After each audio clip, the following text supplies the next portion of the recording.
ই বাবা,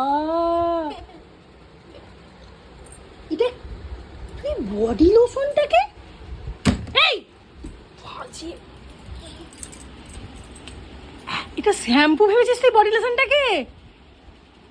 ই মা গো, দেখি। ও মা, মা, মিজরি দেখো কি করেছে। এইরকম ভাবে কেউ বডি লোশন মাকে? পুরো তো চান করাতে হবে ওকে। হ্যাঁ, শ্যাম্পু করাতে হবে এখন। ড্রেসিং টেবিল থেকে বের করে খেলনার মতো দেখো না, সব কি সব খেলনা নিয়ে বসেছিল। এইরকম ভাবে কেউ বডি লোশন মাকে? কি রে, ও এন্তার ঘষে যাচ্ছে বাবা, দেখো ওই দেখো।